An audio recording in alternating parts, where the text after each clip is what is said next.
Selamat malam buat Ibu semuanya. Selamat malam. Selamat bergabung di acara kita pada malam hari ini. Dua hari lagi kita akan menyambut Natal. Jadi nuansa kita kan nuansa Natal semuanya. Gitu.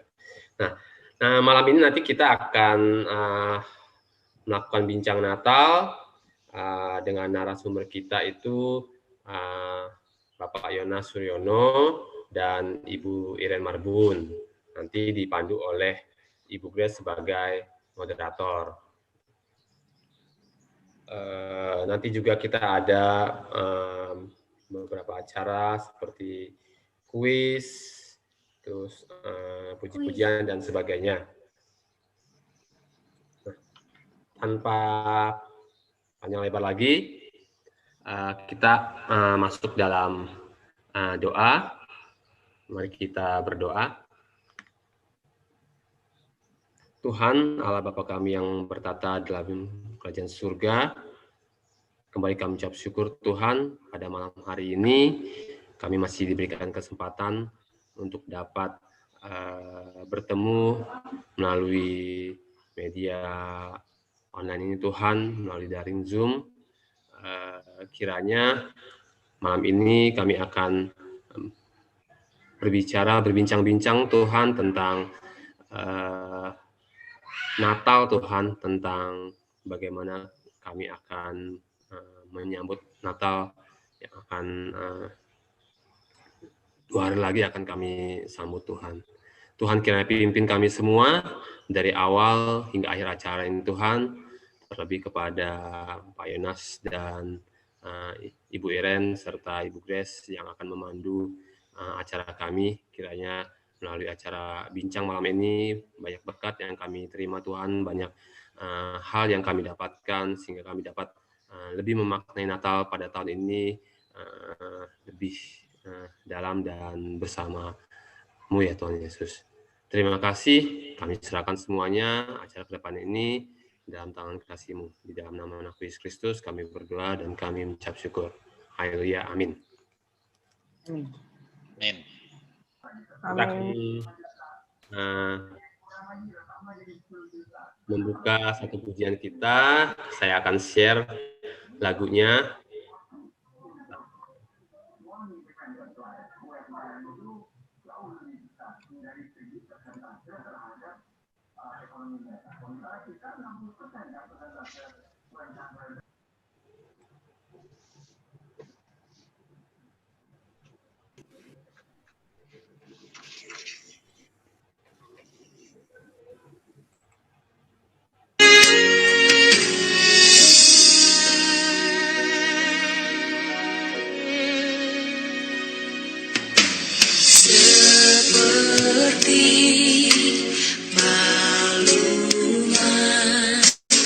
Layakanlah hatiku menyambutmu Tuhan, seperti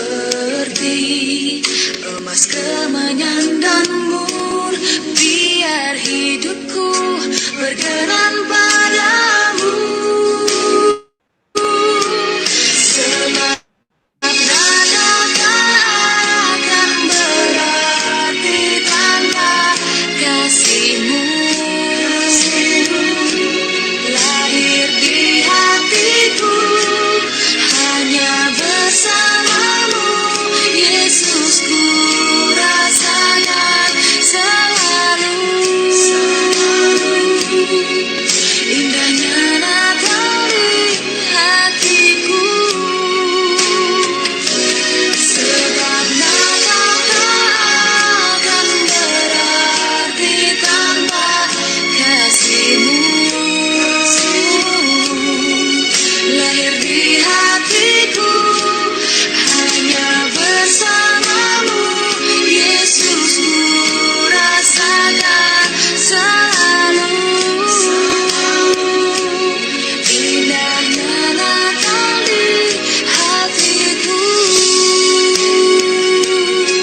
menarik sekali ya tadi lagu pujian yang disampaikan, yang dinyanyikan oleh Nikita ya kalau nggak salah ya.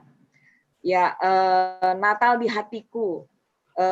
Natal tidak akan berarti tanpa kasih Tuhan di hati kita. Dan seperti tadi kita lihat tayangan yang mengiringi lagu pujian, gereja yang sekarang kita cenderung lihat gereja yang kosong, sekolah minggu yang kosong, tempat ibadah yang kosong, tapi bukan berarti kebaktian atau penyembahan kepada Dia itu kosong dan berhenti, tapi tetap berjalan walau dengan media yang berbeda.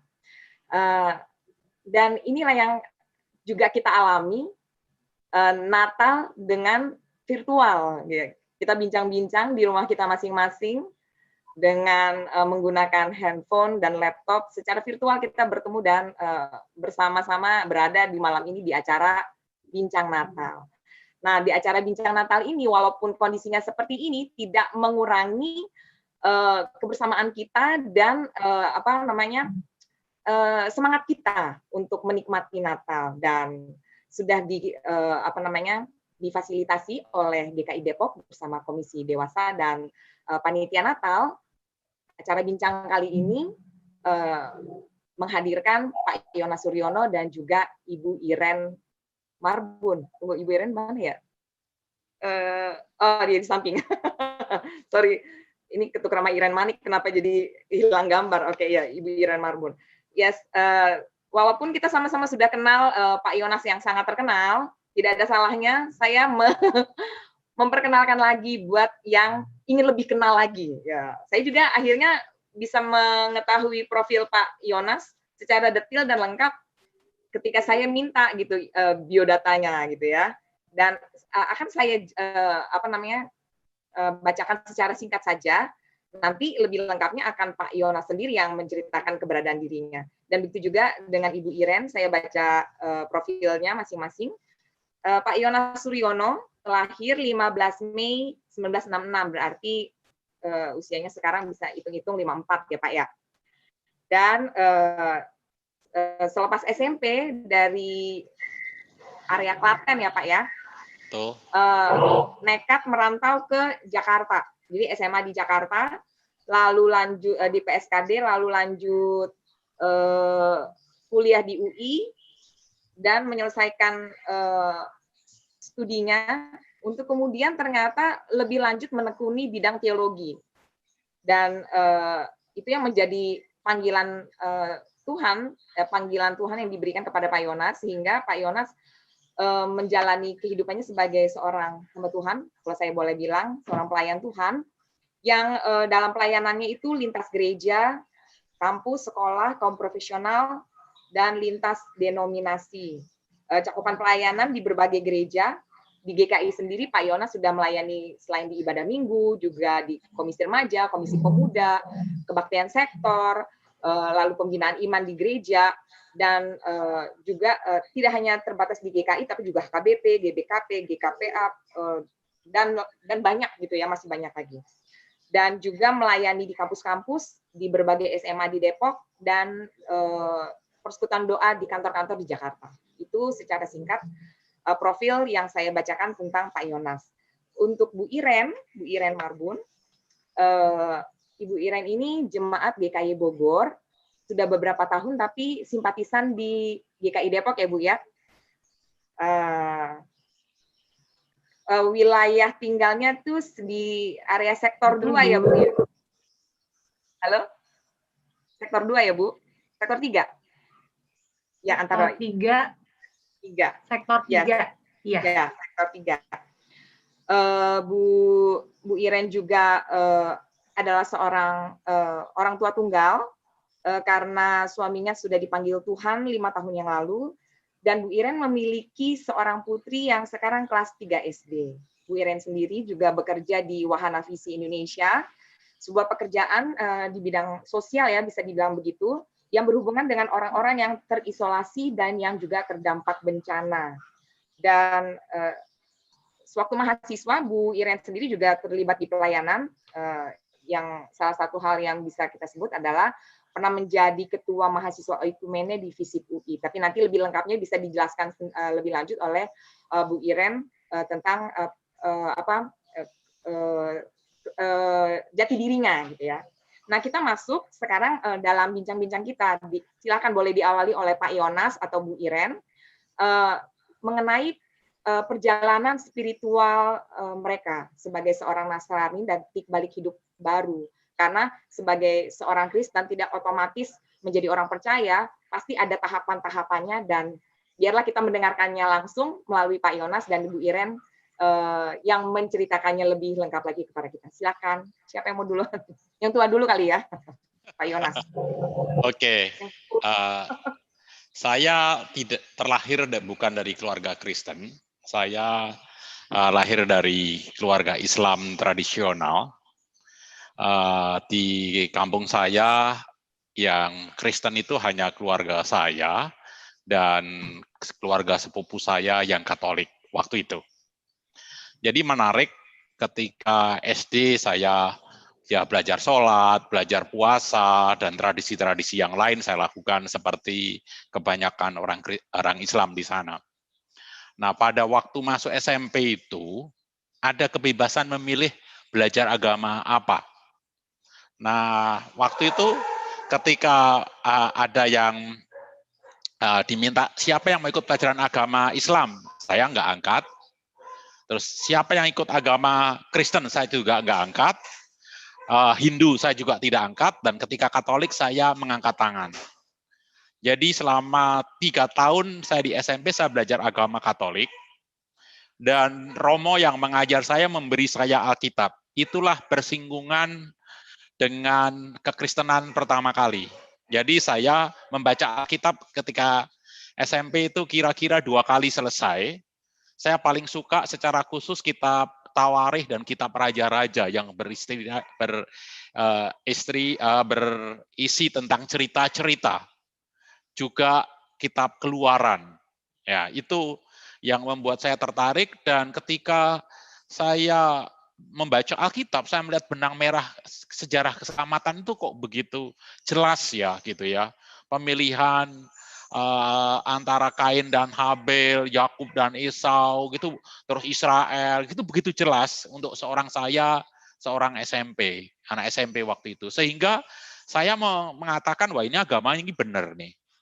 Maka ketika tadi seperti disinggung bahwa SMA saya melarikan hidup di Jakarta, saya mulai menekuni itu, dan pertama kali saya bergereja itu adalah di GKI Panglima Polim.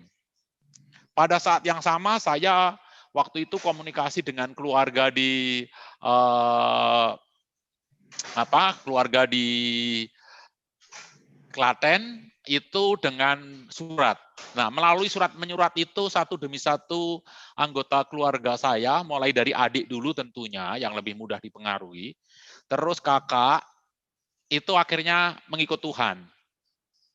Dan setelah itu mama saya, karena seluruh anaknya menjadi Kristen, mama saya mengikut. Terakhir baru bapak saya itu ketika saya, kalau saya tidak salah, peralihan antara saya 3 SMA menjelang kuliah. Saya menginjili papa saya dengan menggunakan cerita wayang Banyu Suci Perwitosari tentang Bima yang bertemu dewanya, dan saya menggunakan itu dengan paralelisasi pertobatan Paulus. Dan Dewa Ruci saya ibaratkan sebagai Roh Kudus, dan akhirnya bapak saya menjadi Kristen. Tetapi saya sendiri belum Kristen, karena saya belum mengaku percaya. Waktu SMA, saya ikut katekisasi di GKI Panglima Polim itu 3 tahun. Karena saya berpikir saya seorang rasional, saya tidak terlalu bodoh, sehingga kalau yang namanya Yesus itu nggak menaklukkan saya punya punya rasio, saya tidak akan menjadi Kristen. Nah, saya menjadi Kristen ketika saya sudah di UI waktu itu. Saya di UI diminta untuk menjadi pengurus, itu syaratnya lahir baru atau CD. Nah, lahir baru saya nggak ngerti lahir baru itu apaan. Ya CD yang paling saya ngerti. Maka ketika pada saat yang sama almarhum pendeta aduh kok saya lupa ya. Itu pada saya memanggilnya tante, pendeta wanita di GKI yang sudah meninggal. Nanti kalau saya ingat namanya saya akan sebutkan. Itu menanyakan kepada saya pakai bahasa Jawa. Yen kue mati bengi iki arep nyandi yon gitu. Dari situlah saya akhirnya memutuskan katekisasi saya terakhir dan saya CD pada waktu itu. Nah, apakah saya ditanyakan tentang saya sudah lahir baru? Saya tergolong orang yang tidak tahu kapan saya dilahirbarukan. Tapi kalau calling demi calling, saya merasakan hal itu kalau di dalam Ordo Salutis kekristenan, ya. Nah, hingga satu saat kalau ditanya kapan ada titik balik melayani, ya, saya ingat.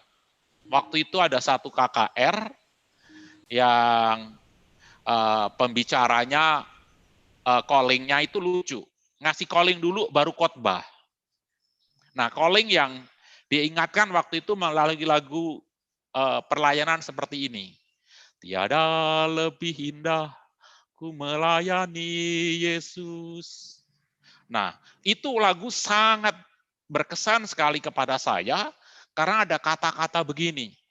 Terindah dalamku, rela aku tinggalkan. Terkasih dalamku, rela ku lepaskan. Sambil nengok pacar saya pada waktu itu, saya berpikir, kalau saya harus meninggalkan dia bagaimana? Dan saya mengambil keputusan pada waktu itu untuk melayani Tuhan. Nah, sejak itu saya lulus, saya selalu berpikir untuk belajar teologi.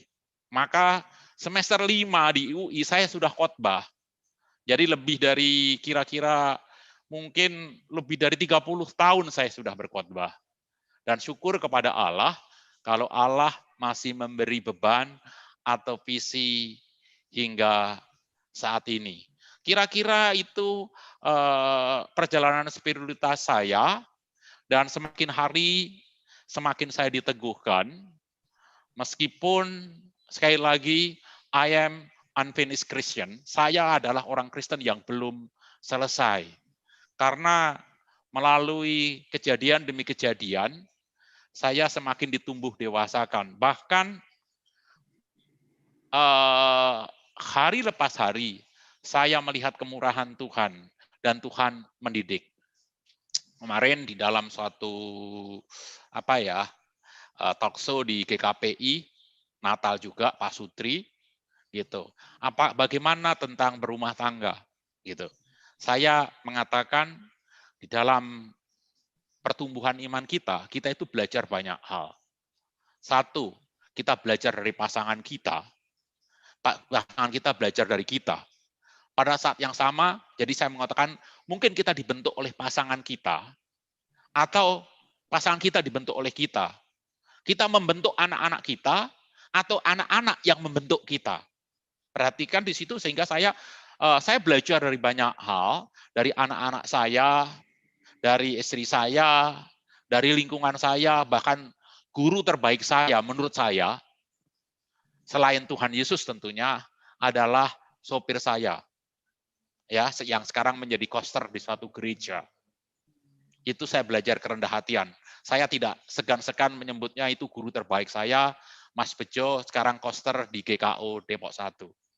Jadi itulah pelajaran iman saya yang membuat saya sampai sekarang masih setia terus bisa melayani. Saya mempunyai moto, selama mulut saya masih bisa dibuka, selama kaki saya masih bisa melangkah, saya akan tetap terus memberitakan. Tokoh favorit saya selain Tuhan Yesus tentunya adalah John Sung. Terima kasih. Ya, makasih Pak Yonas untuk sharingnya. Betapa Tuhan sungguh beranugerah kepada Bapak ya, sebagai seorang yang tadi Bapak bilang sangat rasio, tapi Tuhan taklukkan itu, apapun yang menjadi pride-nya kita, entah itu rasio kah, entah itu tentang kecintaan akan hal lain, itu kan Tuhan akan taklukkan itu. Sehingga Pak Yonas sendiri mengalami titik balik di dalam hidup Bapak. Betapa Tuhan sudah beranugerah di dalam kehidupan Bapak. Sekarang kita boleh mendengar kesaksian dari Bu Iren Marbun ya, bagaimana tumbuh gitu menjadi pribadi yang Tuhan tangkap, Tuhan jadikan Bu Iren seorang percaya yang juga terus dibaharui menjadi pribadi yang menyenangkan Tuhan. Silakan Bu. Baik, terima kasih Bu Grace. Suara saya terdengar, Bu? Terdengar. Oke, baik. Ya, kalau saya dari kecil terlahir dalam keluarga Kristen. Jadi memang ikut sekolah minggu, kemudian ikut pelayanan di gereja, itu dari kecil begitu ya. Dari kecil terbina dan tahu berdoa secara Kristen, sebagaimana layaknya keluarga Kristen. Nah, tetapi sebetulnya pada saat itu saya tidak terlalu mengerti, walaupun ketika saya melihat kembali hidup saya, itu menjadi dasar ya, peletakan dasar itu ketika saya masih kecil. Itu untuk berdoa, untuk selalu mengingat Tuhan, untuk selalu mencari gereja, kemanapun saya pergi, itu merupakan dasar. Gitu. Saya mengingat sekali bahwa saya mengerti yang namanya Kristen, perbedaan Kristen dan agama lain adalah ketika saya SMA. Jadi waktu saya SMA di SMA 1 Depok. Ya, saya sekolah di SMA 1 Depok dan pada saat itu rohani Kristen baru ada. Begitu. Dan rohani Kristen baru ada bersama-sama dengan rohani Islam yang pada saat itu case tentang Bosnia Herzegovina sangat banyak dibahas begitu ya. Kemudian ketika bertemu tidak boleh pegang tangan dan tidak boleh lihat mata begitu. Itu masa-masa itu adalah masa-masa saya SMA. Dan waktu itu meluap-luap untuk berkumpul bersama-sama dengan Kristen, mengadakan ibadah karena kebersamaan, bukan karena pengertian begitu. Tapi saya lagi melihat kebaikan Tuhan, bahwa itu pun menjadi dasar saya. Saya memiliki pengalaman terekspos dengan yang namanya minoritas, gitu, dimulai SMA. Kemudian saya lebih serius lagi, saya pikir saya sangat serius ketika mengenal Kristus ketika saya masuk FISIP UI. Nah, pada saat itu saya masuk tahun 94, ada persekutuan yang saya melihat 5 tahun saya di kuliah itu adalah membentuk karakter saya. Yang pertama kali Tuhan patahkan begini, saya masuk UI jurusan sosiologi. Sebetulnya itu bukan jurusan yang saya inginkan. Karena sebetulnya SMA itu saya ditawarkan ada jalur PMDK, pada saat itu namanya PMDK begitu ya. Kemudian saya apply untuk hubungan internasional UI karena lumayan lah, nilai saya lumayan begitu. Dan guru-guru mendukung. Tapi terus Tuhan nggak kasih itu berhasil. Gitu ya, Tuhan nggak kasih itu berhasil. Saya kecewa berat. Karena saya waktu itu juara 1 tuh. NEM saya juga paling tinggi. Waduh, harga diri, ego saya itu langsung Tuhan jatuhkan gitu. Tapi ternyata Tuhan punya maksud. Tuhan masukkan saya ke UI, ke FISIP UI, saya bertemu dengan POSA FISIP UI, dan disitulah saya bertumbuh. Saya bertemu dengan pembina-pembina saya, dan di situ tadinya saya malu sekali begitu ya, malu karena saya melihat beberapa teman-teman yang rankingnya di bawah saya dapat jurusan-jurusan favorit gitu. Saya nggak ngerti waktu itu Tuhan, kenapa Tuhan seperti itu. Tapi sekarang saya baru mengerti bahwa melalui sosiologi Tuhan pun membuka calling saya bersama-sama dengan masyarakat gitu. Dan pergi ke tempat-tempat yang orang mungkin tidak mau pergi begitu. Disitulah Tuhan taruh hati, Tuhan taruh calling untuk pergi ke wilayah-wilayah itu. Dan memang betul seperti Pak Yonas juga, saya tidak terlalu, istilahnya saya tidak ingat saya lahir baru kapan. Tetapi saya merasakan keinginan menggebu-gebu untuk semakin mengenal Tuhan. Gitu. Yang saya ingat adalah betul calling ketika melayani. Saya ingat tahun 1997, waktu itu ada camp kepemimpinan regional Jakarta yang diadakan Perkantas di Wisma Kinasi. Saya ingat di situ Bang Sagala yang bawa firman dan dia memberikan calling. Salah satu callingnya di mana saya merespon adalah apakah kamu mau diutus untuk pergi ke tempat-tempat yang memang orang lain tidak mau pergi begitu di seluruh Indonesia. Pada saat itu saya berespon dan sejak saat itu Tuhan memang terus tambahkan gitu ya keinginan untuk melayani di daerah. Begitu. Itu waktu kuliah dan saya bersyukur sekali lagi-lagi Tuhan kembali memberikan dasar gitu ya. Step by step Tuhan tambahkan dan itu kemurahan Tuhan membentuk saya menjadi semakin mengerti bahwa oh iya Tuhan, saya meyakini calling saya adalah untuk memberi diri buat orang lain. Saya semakin memaknai itu.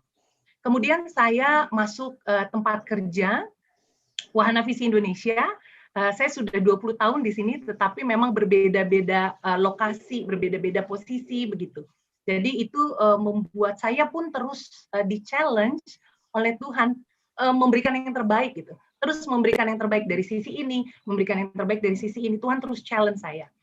Nah, di dalam tempat kerja saya pun memahami bahwa saya bertemu dengan orang-orang, Tuhan menempatkan saya di kota-kota. Saya pernah tinggal di Waingapu, di Nusa Tenggara Timur, satu kabupaten Sumba Timur, yang itu pun jauh jauh dari kemewahan. Itu waktu itu listrik masih sangat terbatas, telepon apalagi tidak selancar sekarang, kemudian wilayahnya sangat gersang, hanya 3 bulan hujan, begitu ya. Tuhan menempa saya di situ. Dan saya waktu itu rajin sekali ke lapangan, tinggal di lapangan bersama-sama dengan masyarakat. Kemudian saya tinggal juga di Kupang, setelah dari Waingapu, Tuhan menempatkan saya di Kupang, di Provinsi NTT. Setelah itu Tuhan memberikan saya anugerah untuk studi lanjut. Saya pindah ke Brisbane di Australia. Di situ pun saya melihat banyak hal yang Tuhan kerjakan ya, baik untuk orang Indonesia maupun orang-orang non-Indonesia. Saya melayani juga di situ sekolah minggu di salah satu gereja Uni Church yang memang pada dasarnya adalah pelayanan mahasiswa. Kemudian saya juga Tuhan kasih kesempatan untuk pergi ke Pontianak. Kemudian saya tinggal di Bogor dan akhirnya saya pindah ke Depok sampai saat ini.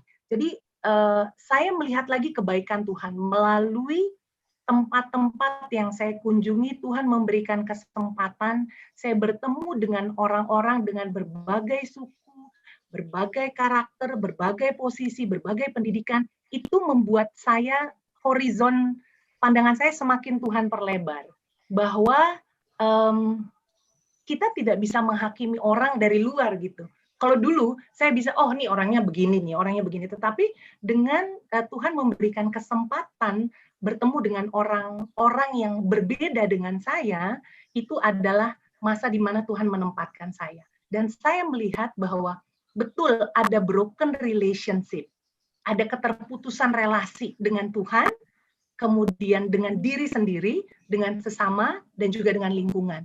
Saya melihat itu dan semakin menyadari bahwa setiap orang membutuhkan Tuhan.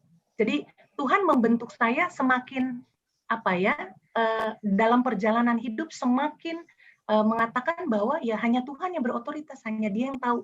Saya terbatas. Walaupun Tuhan kasih kesempatan banyak, tapi tetap yang Dia pikirkan jauh lebih besar daripada yang saya pikirkan. Juga pergumulan keluarga.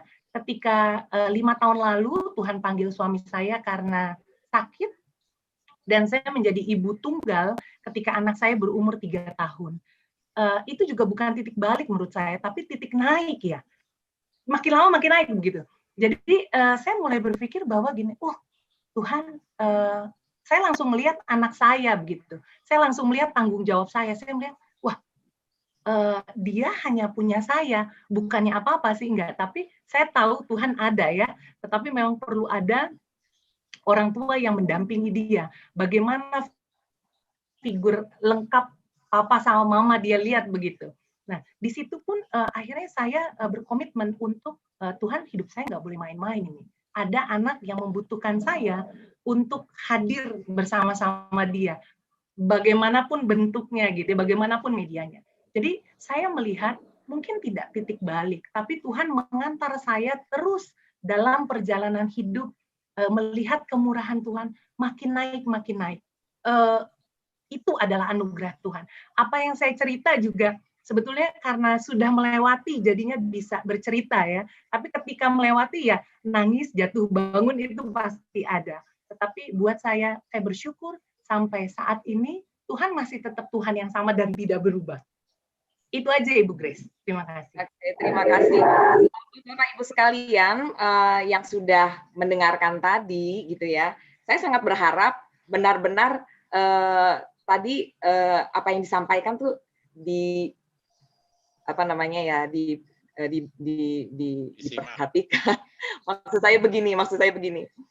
Sebelum kita lanjut dalam bincang dan topik yang selanjutnya, saya mau ngasih kuis dari tadi apa yang sudah disampaikan oleh Pak Yonas dan Bu Iren.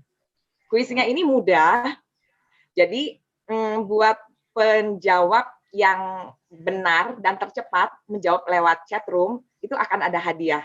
Karena sekarang lagi musim pandemi, jadi hadiahnya masker.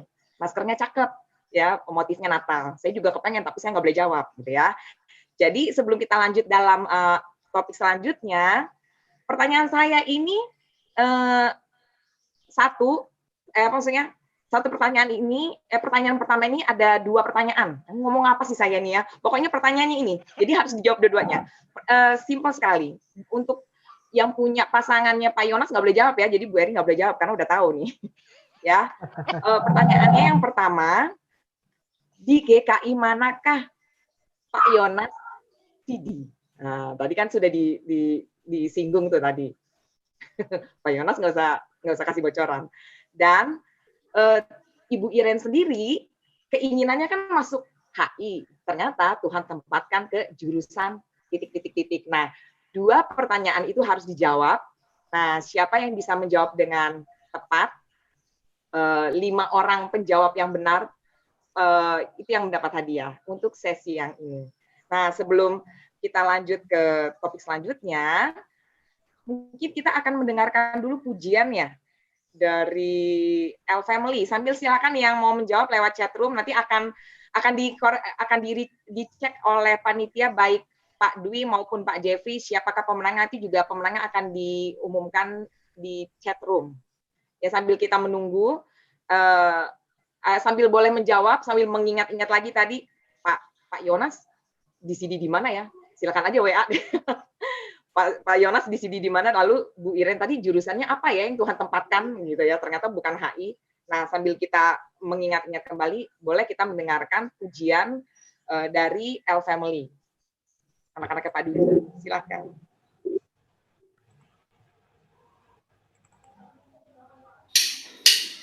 Thank you.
Gabriel, Michael, dan Rafael, L Family, putra-putra gagah gantengnya Pak Dwi. Harusnya Pak Dwi dan mamahnya itu, dan Bu, siapa namanya? Bu Lucy, nari-nari di belakang ya. Itu kayak Jadi approach cuma anak aja yang atraksi. Ya, kita akan lanjut lagi ke bincang-bincang kita.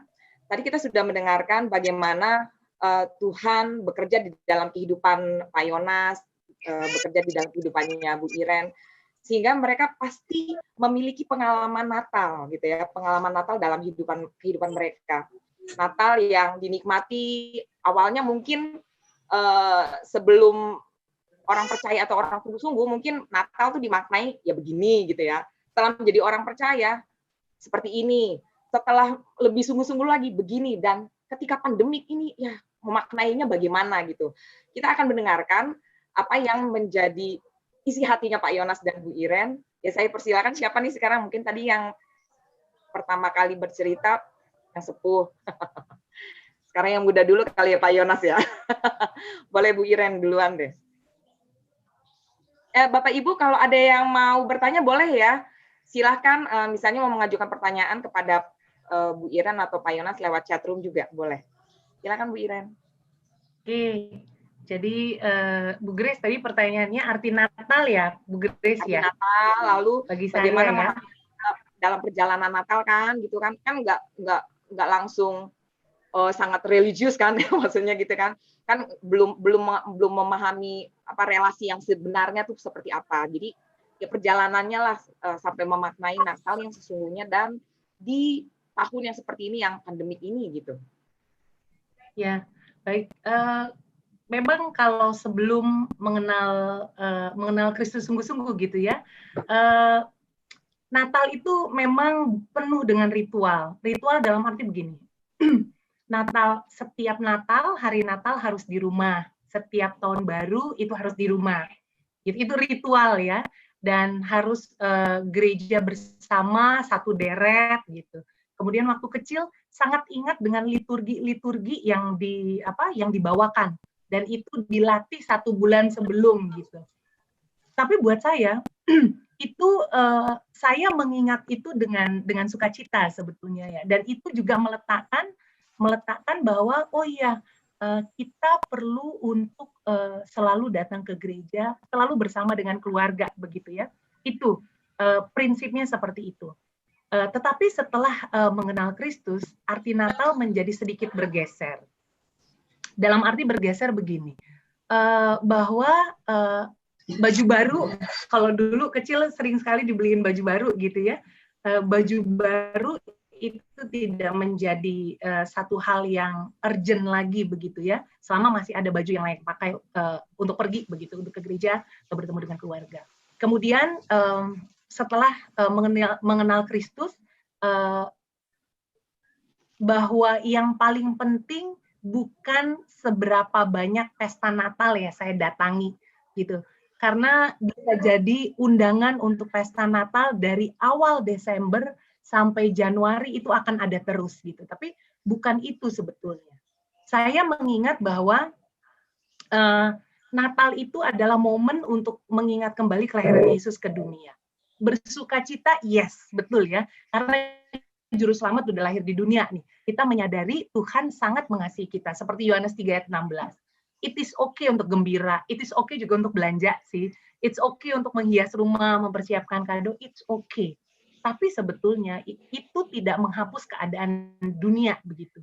Ketika kita bergembira, ketika kita belanja, menghias rumah, mempersiapkan kado, di satu sisi konteks dunia kita adalah apalagi pada saat ini ya, orang yang tidak memiliki pekerjaan meningkat. Orang yang stres pun makin meningkat. Kita melihat banyak orang yang pedih karena kehilangan orang yang dikasihinya karena COVID-19 sekarang ini gitu ya. Jadi kondisi Natal saat ini memang sangat berbeda. Tapi sebetulnya ketika merefleksikan lagi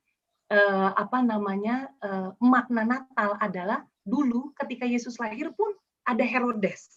Gitu, Herodes yang pada saat itu raja yang memerintah di Yerusalem, gitu. Dia kejam, terkenal kejam ya. Sejak sekolah minggu sampai sekarang cerita Natal Herodes adalah raja yang kejam. pada saat itu dia marah dan gelisah karena sebetulnya dia pikir dia memiliki saingan, dia pikir loh ya. Dan karena Yesus disebut sebagai raja orang Yahudi. Dan kalau di Matius 2 ayat 16 disampaikan dia melakukan tindakan ekstrim. Dia membinasakan hal-hal yang mengancam kekuasaannya, gitu. Dan mempertahankan kekuasaan dan status sebenarnya adalah ciri saya, ciri manusia sebelum mengenal Kristus. Memegang kendali akan hidup dan kemauan itu menjadi yang paling penting begitu. Yang penting saya maunya masuk HI, itu luar biasa banget. Itu satu aspirasi cita-cita yang saya ingin gitu. Tapi ketika Tuhan patahkan, oh enggak, jalan kamu beda, kecewanya luar biasa. Tapi ketika mengenal Tuhan dan saya menyadari bahwa oh iya, rencana Tuhan lebih besar loh daripada rencana saya. Begitu. Jadi bahwa saya menyadari bahwa hidup saya bukan untuk saya lagi. Saya menyadari bahwa hidup saya setelah mengenal Kristus adalah untuk orang lain. Di dalam pekerjaan juga saat-saat ini sangat applicable sekali bahwa dalam pekerjaan saya masa-masa Natal bisa jadi saya tidak di rumah begitu. Tetapi bukan masalah di rumah atau tidak di rumah kalau menurut saya, bukan masalah pergi pesta Natal atau tidak begitu, tapi apakah memang hati saya terarah kepada Dia. Ketika saya bekerja, contoh ya, tahun 2017, minta maaf, saya pergi ke Touna dan Parimo di Sulawesi Tengah. Gitu. Jadi kalau ada foto boleh tampilkan panitia dan Touna. Oke, that's okay.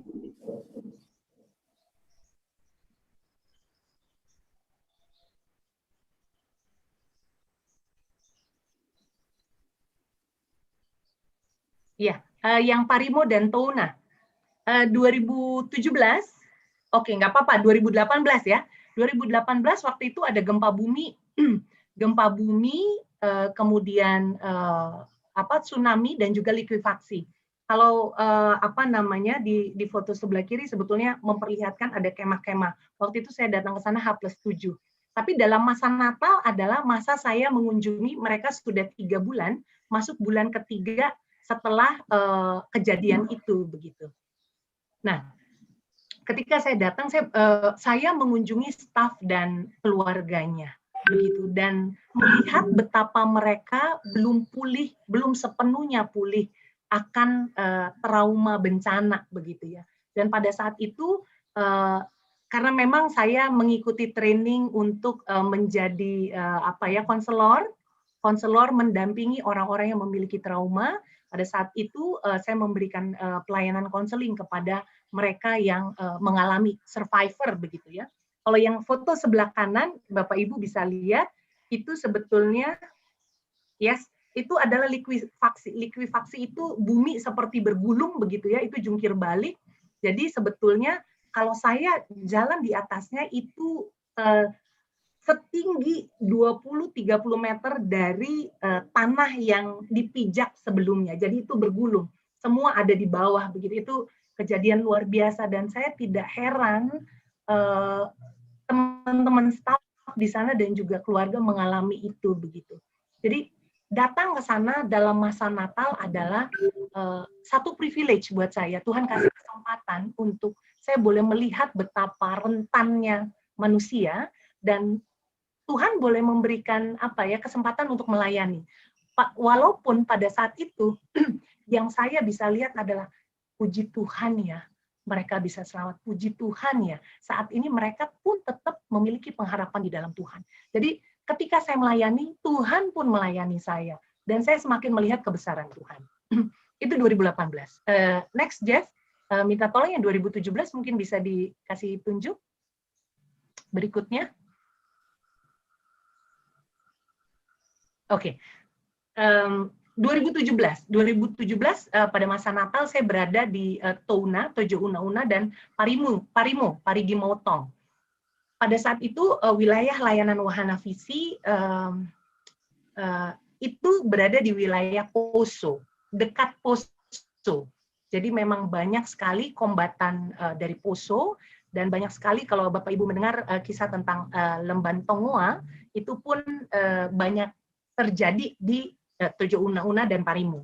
Pada saat itu misi saya ke sana adalah bertemu dengan tokoh Muslim dari Al-Khairat. Al-Khairat adalah lembaga yang beraliran seperti Nadlatul Ulama, tapi sangat kuat di Sulawesi Tengah dan Maluku Utara. Dan saya datang ke sana, saya bertemu dengan komandan wilayah di Tojo Una-Una, di Parigi Motong, kemudian saya ke Palu, saya ketemu Sekjen. Dan di situ dalam masa menjelang Natal, kami bicara tentang rekonsiliasi. Tuhan memberikan kesempatan lagi-lagi ya, bertemu dengan orang yang berbeda, dan ternyata Bapak Ibu sekalian, bertemu dengan mereka bukan sesuatu hal yang menakutkan. Dulunya saya takut ya, takut karena punya stigma. Saya pun punya pengalaman waktu SMA dulu dengan orang-orang yang berbeda gitu ya, berbeda agama gitu. Dan tetapi Tuhan bukakan bahwa tidak semua orang yang berbeda memiliki pemahaman seperti itu. Dan lagi-lagi sampai sekarang kami masih berelasi terakhir tentang Lemban Tongoa kalau Bapak Ibu ikuti, dan saat ini kami tergabung untuk Forum Kerukunan Umat Beragama dan mendukung apa yang dilakukan oleh pemerintah di sana. Gitu. Dan kejadiannya sangat dramatis gitu ya, tapi buat saya yang ada di media mungkin lebih diperhalus gitu. Tapi bagaimana Natal pun Pak Ridwan yang merupakan Sekjen Al-Khairat, dia men-teks saya dan mengucapkan selamat Natal. Buat saya itu luar biasa. Di saat banyak orang yang berbeda tidak mau memberikan selamat Natal. Ini Pak Ridwan yang di tengah adalah Sekjen Al-Khairat, gitu ya. Ini kami ketemu di kantor besar Al-Khairat di Palu, Sulawesi Tengah. Setelah perjalanan saya dari Tojo Una-Una dan Parigi Motong. Kemudian tahun 2018 juga, saya pergi ke Asmat dalam masa Natal. Asmat salah satu kabupaten di Papua yang percaya tidak percaya sampai saat ini masih ada orang yang hidup di rumah pohon, begitu ya, di atas rumah pohon, jaraknya itu 20-30 meter dari tanah, gitu. Dia tinggal di atas. Jadi segala jenis penyakit yang tidak dikenal di Indonesia lainnya, tapi di sana masih ada, begitu. Itu menunjukkan ketertinggalan Kabupaten Asmat, gitu. Dan pada saat itu 2017 kami merespon gizi buruk yang ada di sana bersama dengan Keuskupan Agats. Dan 2018 saya bertemu dengan Pak Bupati dan juga Bapak Uskup Agats, Bapak Uskup Alo, dan melakukan pembicaraan-pembicaraan ke depan. Sampai saat ini kami masih ada di Asmat. Terakhir saya pergi ke Asmat Januari tahun ini sebelum pandemi. Jadi saya memaknainya adalah Natal sekarang, it is not about me. It is not about my family. It is about God. Gitu. Kalau Tuhan mau masa Natal, saya pergi ke tempat-tempat itu dan melakukan misi Tuhan, ya saya akan pergi gitu. Karena Tuhan pun datang ke dunia, dia memiliki misi menyelamatkan saya, menyelamatkan manusia. Dan ketika sudah mengenal Tuhan, saya pun memiliki misi untuk semakin banyak orang mengenal Tuhan.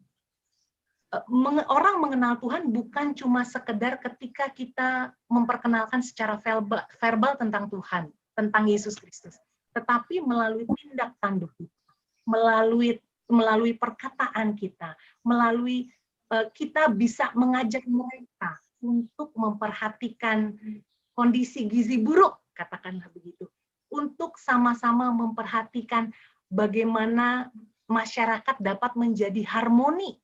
Itu pun buat saya adalah kesaksian Kristiani yang mungkin tidak secara verbal disampaikan, tapi boleh dilakukan.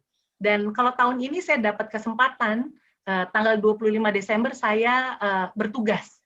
Gitu. Jadi kalau di kami ada jadwal piket, jadi kalau terjadi kejadian bencana, teman-teman tahu gitu siapa yang akan dituju untuk mengambil keputusan begitu. Jadi tahun ini dapat kesempatan 25 Desember on duty, on call.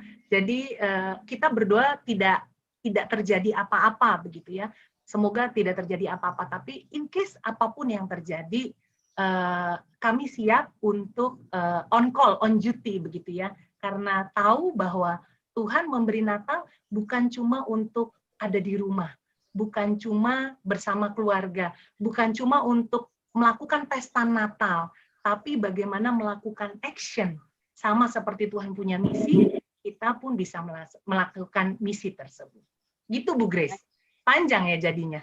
Terima kasih Bu Iren untuk sharing pengalamannya yang tidak semua orang bisa mengalami. Salah satu yang dipercaya Tuhan untuk menjalaninya adalah Bu Iren. Terima kasih untuk berbagi kepada kami semua yang ada di sini.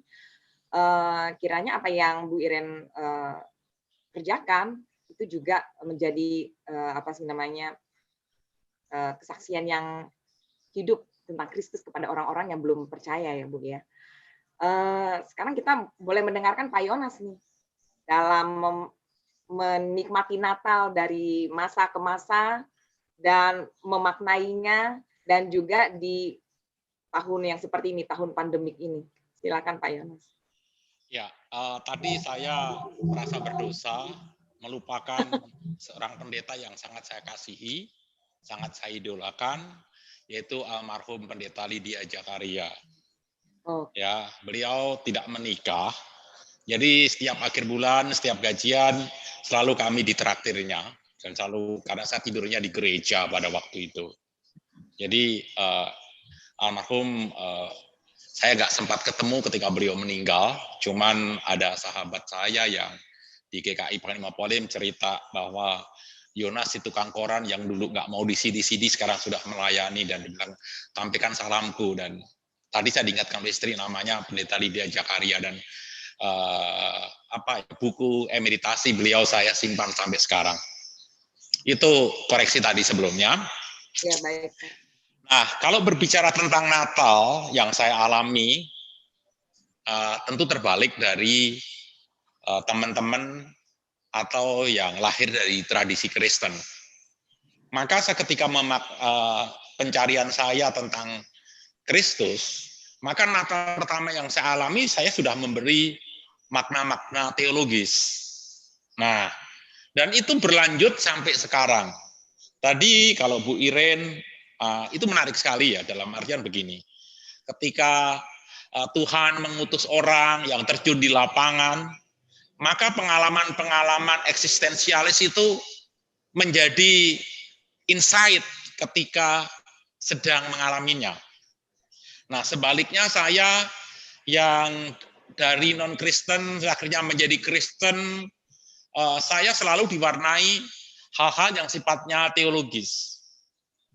Maka tahun demi tahun, Natal apun Paskah, saya selalu dipimpin oleh Tuhan untuk memperoleh makna-makna yang bersifat teologis melalui jadwal pelayanan saya. Misalnya saja, Paskah 2 tahun yang lalu saya ingat banget gitu ya, ada sekitar 6 atau 7 fakultas yang mengundang saya, itu temanya mirip. Roma pasal 5 ayat 1 sampai 11. Maka berbicara di situ bagaimana tentang kegelapan hidup, di mana Kristus mau menjangkau kita di tengah-tengah di saat kita paling jelek. Dalam artian begini, ketika dikatakan untuk orang yang baik, mungkin ada orang yang mau mati. Untuk orang yang benar, tidak ada yang mau. Nah, kondisi kita ketika ditebus, itu baik juga enggak, benar juga enggak. Nah, itu overwhelm saya selama Paskah 2 tahun yang lalu. Nah, hal yang Natal pun saya setiap tahun selalu memperoleh makna itu. 3 tahun yang lalu saya memperoleh insight itu tentang ketaatan Maria. Maka tema-tema yang diberikan kepada saya itu berputar itu. Dan saya akhirnya, wow, Natal tanpa ketaatan Maria, ya tanpa ketaatan Maria nggak jadi Natal. Tanpa ketaatan Yusuf nggak jadi Natal. Tanpa ketaatan Tuhan Yesus nggak jadi Natal. So 3 tahun yang lalu itu yang overwhelm saya itu berbicara tentang Natal itu ketaatan. Nah, 2 tahun yang lalu berbicara tentang Natal itu berbicara tentang kesederhanaan. Ya. Nah, itu dimanapun saya khotbah, kebetulan tema-tema yang diberikan kepada saya itu menarik, berbicara itu semua. Dan makanya setiap begitu akhir tahun gitu sama Tuhan benar-benar ya membentuk saya nggak selesai-selesai gitu ya, nggak dianggap selesai gitu. Makanya saya menyebut diri saya unfinished Christian, orang Kristen yang belum selesai dan tidak akan pernah selesai. Saya tidak akan pernah amin di dalam iman saya. Mungkin mungkin pencaharian saya seperti itu sampai akhir hayat saya. Dan untuk tahun ini, percaya atau tidak percaya, ketika saya jadwal Natal yang diberikan kepada saya, itu berbicara kepada satu hal, yaitu ketika para malaikat menemui gembala di Lukas pasal yang kedua, itu mengatakan bahwa jangan takut, sebab aku sesungguhnya memberitakan kepadamu kesukaan besar bagi seluruh bangsa. Hari ini telah lahir bagimu, yaitu Kristus Tuhan di kota Daud. Dan yang menarik itu katanya gini, inilah tandanya. Apa tandanya? Tandanya adalah bahwa seorang bayi yang dibungkus lampin. Saya menerima insight ini ketika mempersiapkan khotbah, saya biasanya sampai sekarang seperti gitu loh, kayak sesek napas gitu. Loh, kok tandanya justru ini? Kesukaan besar bagi seluruh bangsa, kan itu berbicara tentang janji mesianik, di mana Allah menjanjikan melalui Yesaya pasal 17 ayat yang keempat gitu ya. Itu kan berbicara tentang janji mesianik. Yesaya pasal yang ke-9 ayat yang ke-6 berbicara tentang janji mesianik, 1-6 berbicara tentang janji mesianik. Dikatakan penasihat ajaib, Allah perkasa, Bapa yang kekal, Raja damai. Orang yang berpikir kebebasan, kelepasan, itu kan pasti orang yang minimal gagah, tegap, kuat, seperti Arnold Schwarzenegger kan begitu. Yang akan membebaskan. Lah ini tandanya apa? Bayi kecil yang berbungkus lampin. Oke lah, karena baru dilahirkan bayi. Tapi yo bayi lahirnya kok yo lampin itu loh, Kak. Sobekan kain perca itu loh. Kok enggak di istana gitu loh. Nah, saya memperoleh makna, ini loh yang berbicara tentang bahwa Allah itu sedang tidak untuk kehadirannya, justru pengen menghapus jarak. Kalau Bapak Ibu Saudara sering membaca Alkitab di sesama, kan kita tahu gitu ya. Allah mengasihi manusia itu sejak penciptaan yang mengasihi. Tapi bagaimana cara mengasihi dan memelihara? Allah duduk di surga sana. Ya kan? Kalau mau ngomong kepada umatnya, ngutus malaikat. Kalau mau negor, ngutus nabi. Loh, Natal itu di mana apa? Anaknya sendiri diutus. Tetapi kalau anaknya sendiri sebagai nabi atau seperti malaikat, ada jarak. Ini enggak. Yaitu sebagai bayi, artinya sama loh dengan kamu. Dan kamu itu bukan kelompok elit, tapi kelompok miskin. Sama loh dengan kamu yang miskin. Termasuk para gembala. Termasuk Maria Yusuf yang bukan orang kaya. Nah, di situ saya tahun ini memperoleh makna bahwa Allah sedang menghapus jarak itu yang sebelumnya surga dan bumi sekarang satu. Dan itu persis yang dikutip dari Matius 1 pasal yang ke-24. Seorang anak darah akan melahirkan seorang anak dan engkau akan memberi namanya, akan kepadanya diberikan nama Immanuel. Imanu El itu dari bahasa Aramaik, ya. El imanu. Yang saya kata dengan meno itu kalau bahasa Inggrisnya dwell in. Tinggal bersama-sama. Jadi ini bukan sekedar Allah yang melawat umatnya, tetapi Allah yang datang dan diam bersama-sama, dwell in. Buat saya menjadi wow. Nah, saya mengaitkannya dengan masa pandemik ini. Ketika gaji dipotong, Allah dwell in, artinya Allah juga turut merasakan bagaimana rasanya gaji dipotong.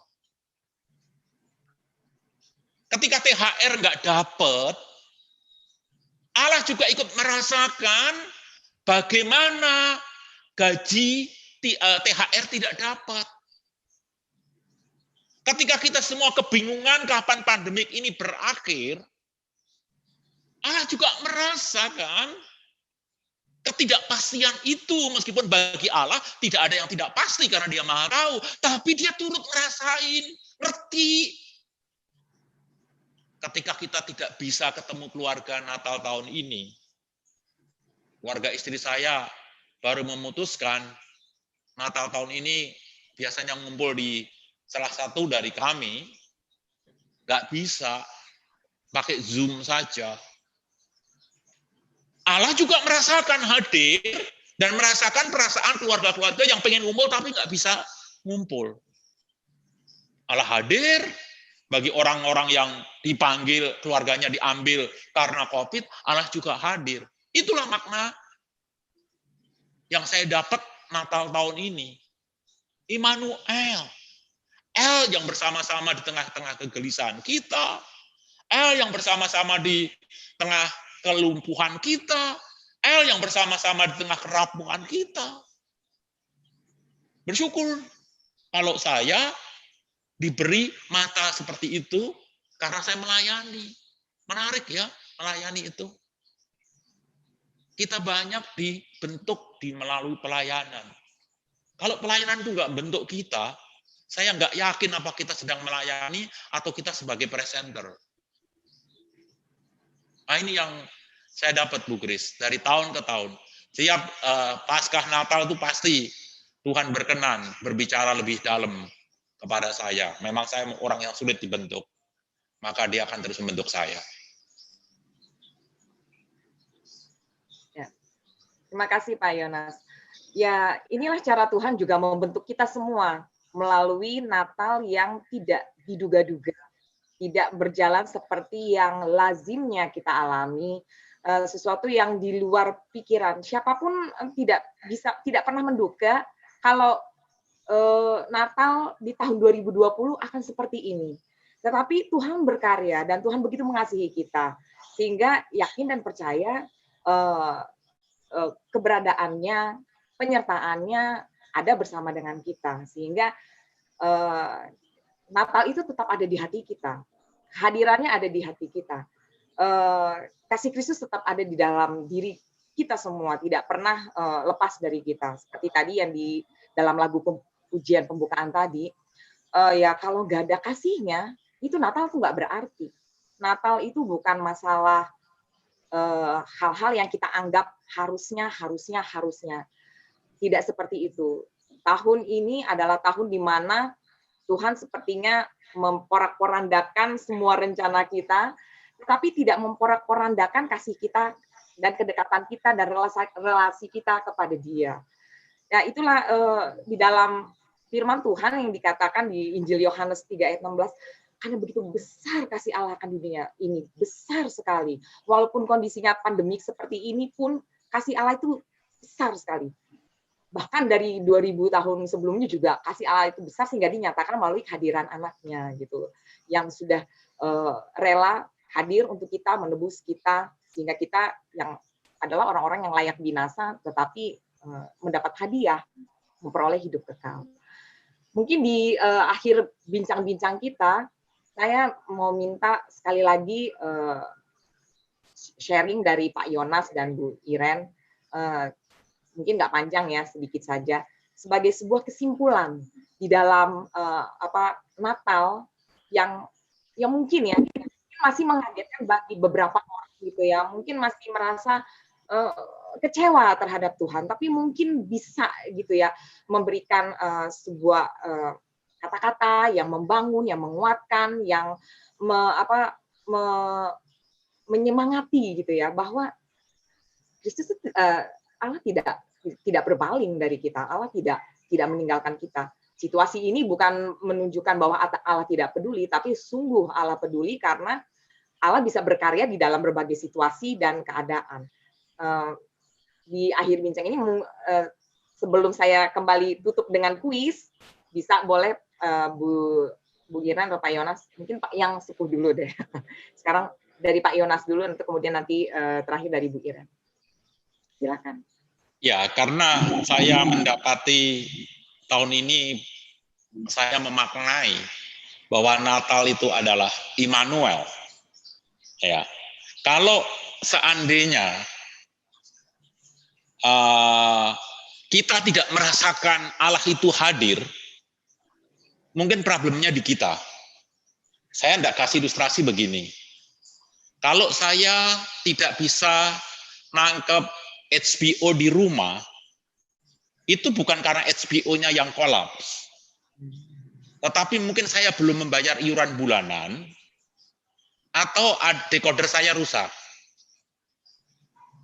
Nah, ketika dikatakan Immanuel, itu El bersama-sama dengan kita, dan kalau kita tidak bisa merasakan, kita tidak bisa melihat, kita tidak bisa mengalami Immanuel itu, problemnya mungkin ada di kita. Apakah kita mempunyai relasi yang seharusnya seperti TV saya tadi? Nah, bagi kita yang sudah mengalami Immanuel, yang adalah penasihat ajaib, Allah yang perkasa, Bapa yang kekal, Raja damai itu,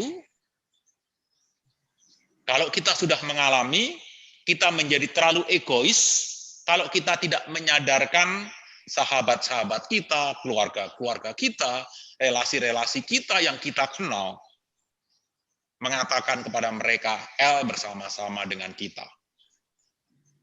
Nah, untuk itu, maka supaya orang bisa merasakan El bersama-sama dengan kita, Allah bersama-sama dengan kita, dan Allah bersama-sama dengan mereka, supaya mereka bisa menjadi bagian dari kita, maka kita hadir untuk mereka. Kita menjadi bukti Immanuel bagi mereka.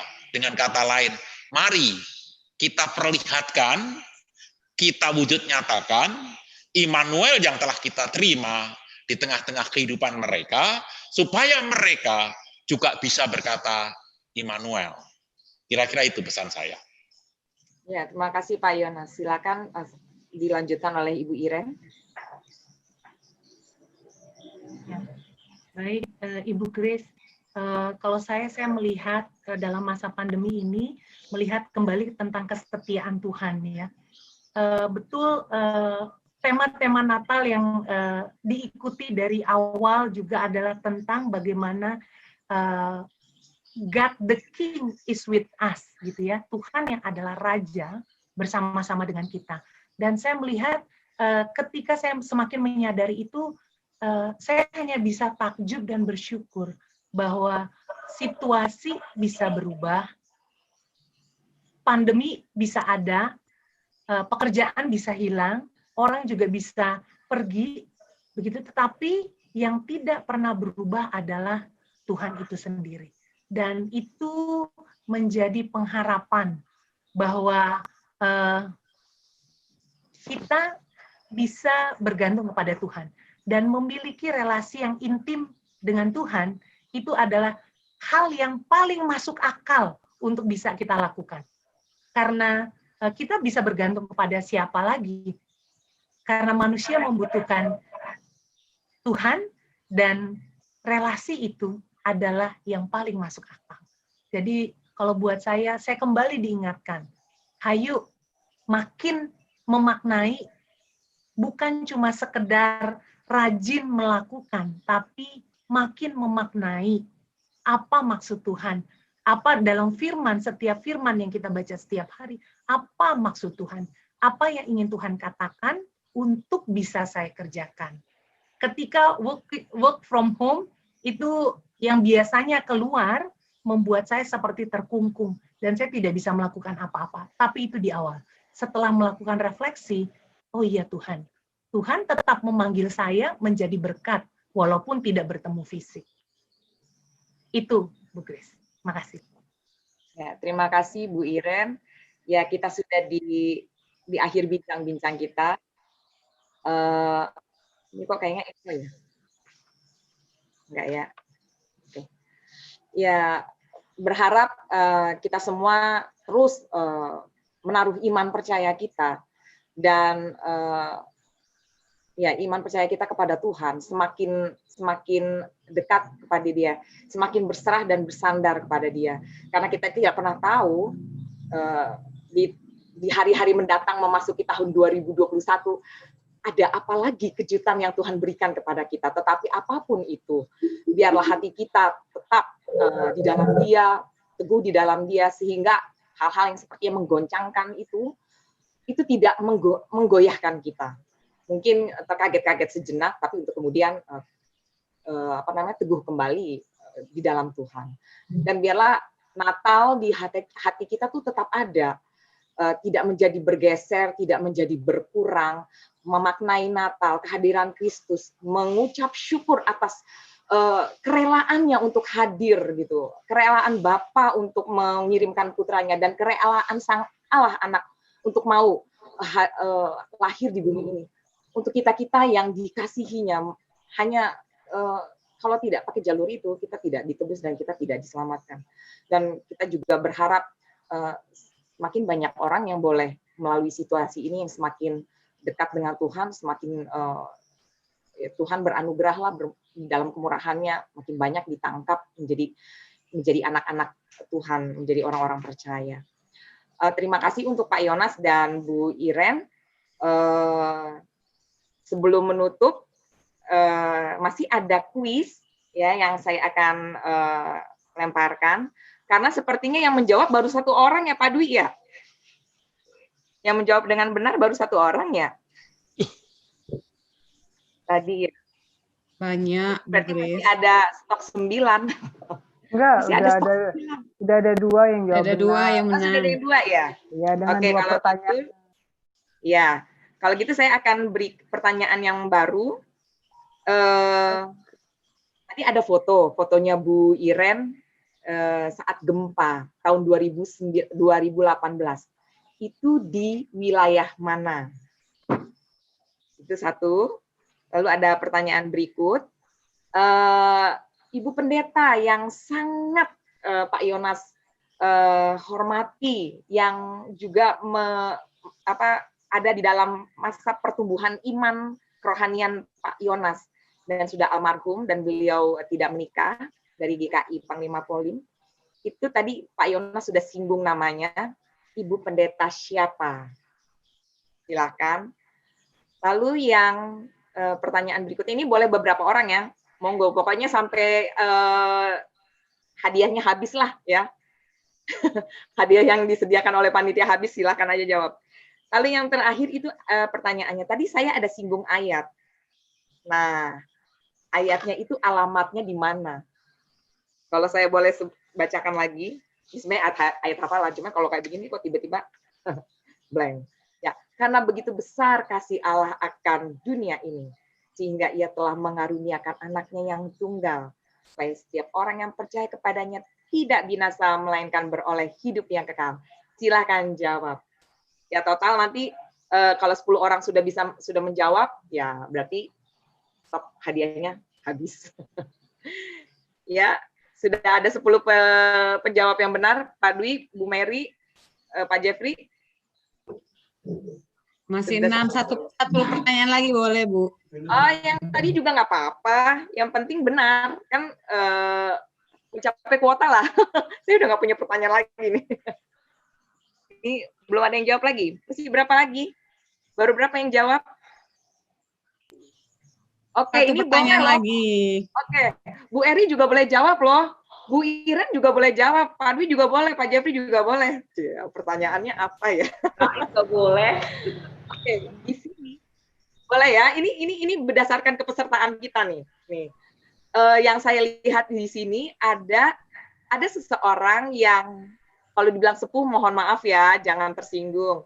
Nah, beliau memakai topi Natal dan kemeja merah. Siapakah dia? Silakan jawab.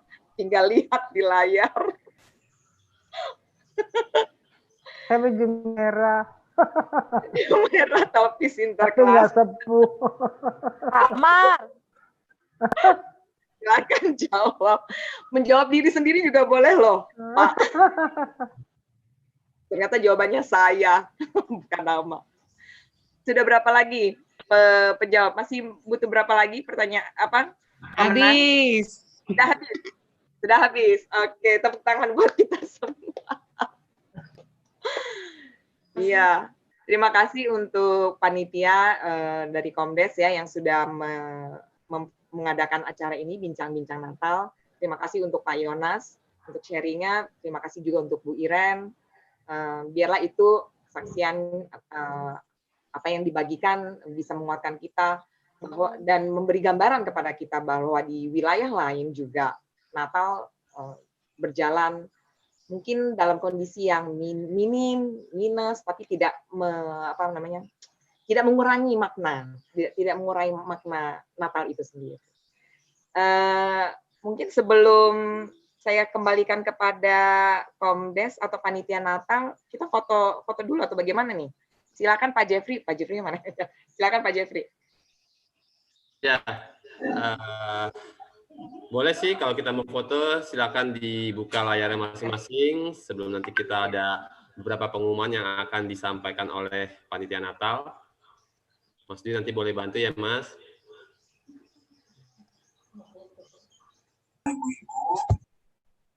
Ayo, dibuka.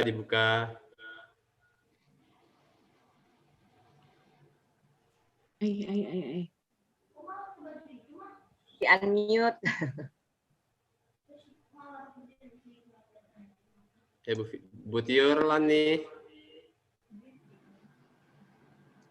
Bu Kristi lagi di mobil. Bu Kristi lagi di mobil ya, wes.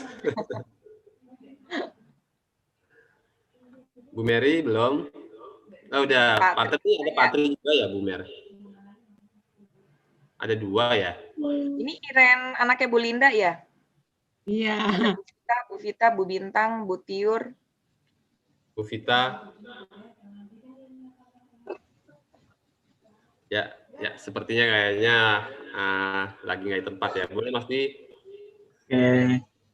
1, 2, 3. Saya lagi ya. Bentar.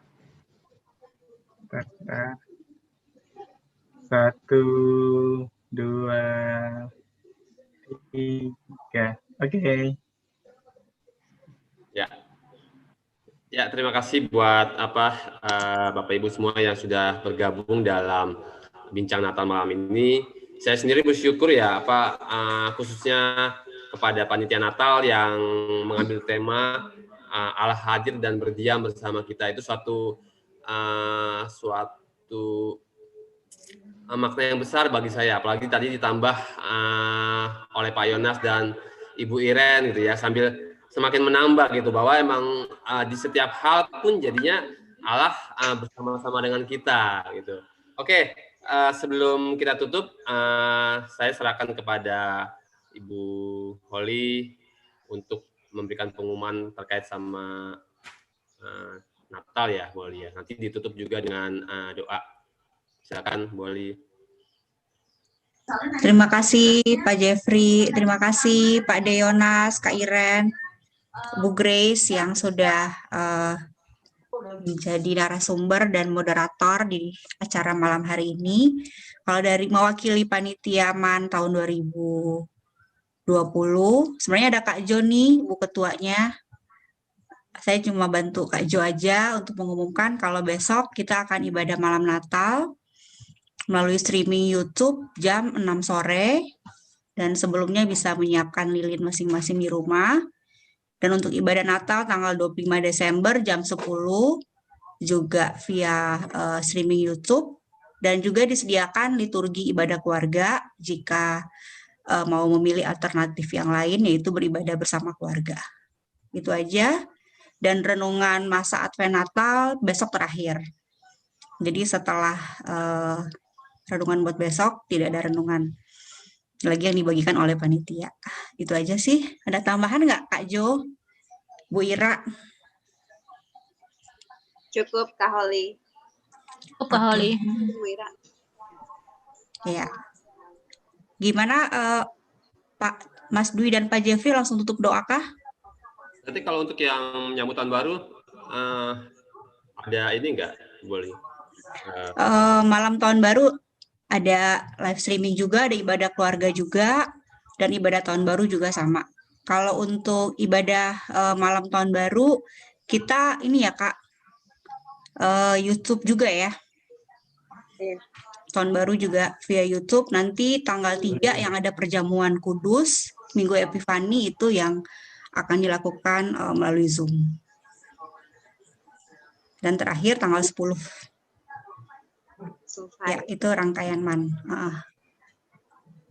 Ada lagi Pak Jeffrey? Terima kasih. Oke, langsung tutup doa ya? Nggak nyanyi lagi kah? Enggak. Udah. Oke. Mari sama-sama kita tutup bincang-bincang malam ini dalam doa. Mari kita berdoa.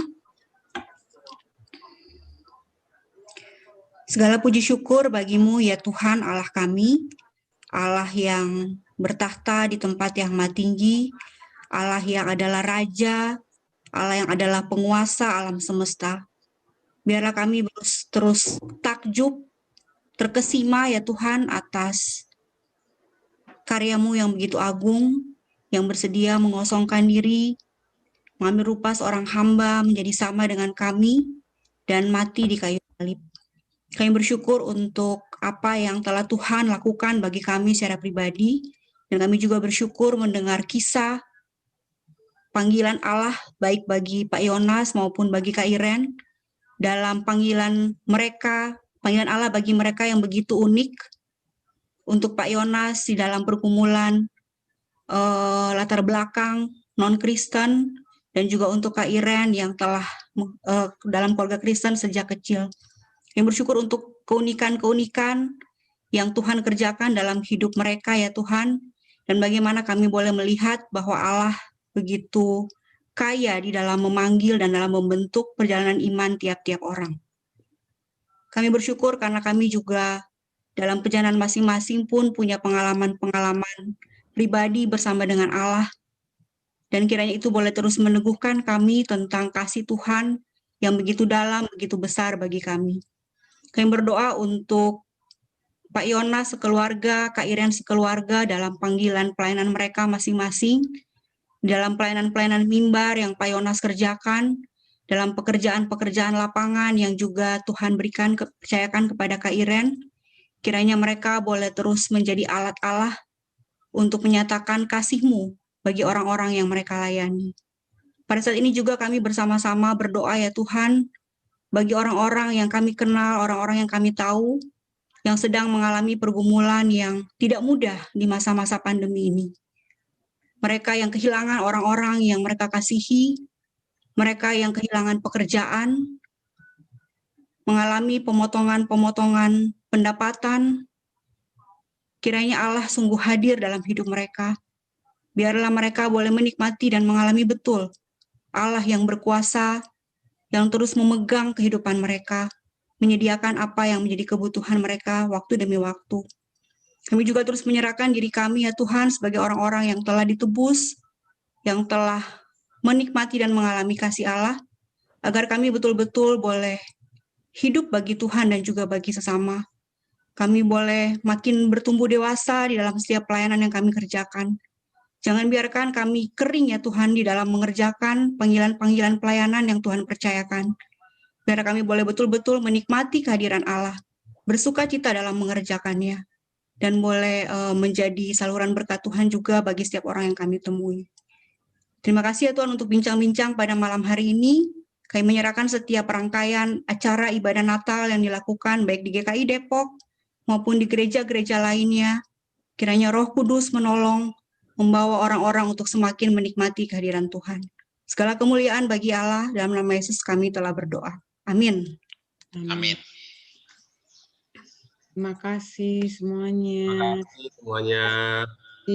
Pak Yonas. Selamat Natal. Selamat diri. Bu Grace. Terima kasih semuanya. Bunda Fenty, rambutnya baru. Bunda. Menyambut tahun baru soalnya. Wuhui. Selamat Natal ya. semuanya. Selamat Natal. Pamit. Makasih Pak Yonas. Makasih Pak Yonas. Bye. Layakanlah hatiku menyambutmu Tuhan, seperti emas kemenyan dan mur, biar hidupku berkenan padamu. Sebab Natal takkan berarti tanpa kasih-Mu. Lahir di hatiku hanya bersama-Mu, Yesus, ku rasakan selalu. Indahnya Natal di hatiku, sebab Natal takkan berakhir.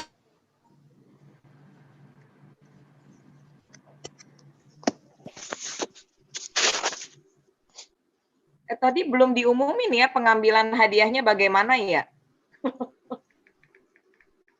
Nanti dihubungi panitia. Iya gitu ya. Nanti dikirim ke rumah masing-masing. Hatiku bersama paduan suara surga ku bernyanyi, kemuliaan di tempat maha tinggi, dan damai sejahtera di antara manusia yang hidupnya berkenan kepadamu. Sebab Natal takkan berarti tanpa kasih-Mu. Lahir di